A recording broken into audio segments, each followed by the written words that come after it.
এ বাপুরে বাদ কেউ আছেন নাই বাইরন? কেন রে বাপুরে, তুমি চিনলাম না। আঙ্কেল, আপনি তো মুরব্বী মানুষ, আপনি আমাকে চিনবেন না। আমি একটা প্রাইভেট কোম্পানি থেকে আসছিলাম। হ্যাঁ, কোম্পানি? এ গাদা সোহেল, এ তারপরে একটা চেয়ার নে, এ দেখ কোম্পানির লোক আছে, বসবে দে। এ যা বসিয়া দিতে বসবে দে। স্যার বসেন।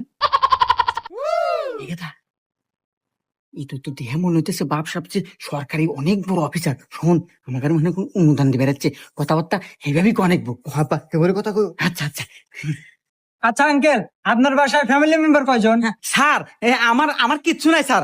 চরাত কোনো জমি জমা নাই। আর এই বাড়িটাও এই দাদার আমল থেকে পূর্বপুরুষের। আমার কিচ্ছু নাই। কিচ্ছু নাই? আচ্ছা আঙ্কেল, বাদ দেন, আপনার বাড়িতে টয়লেট কয়টা আছে? ইয়াবা, নাই নাই নাই নাই কও। ও, টয়লেট দিব মনে হয়, তাই না? আচ্ছা আচ্ছা। স্যার, আমার বাড়ির টয়লেট নাই স্যার, আগার মোটেও নাই। আমরা কোনে কি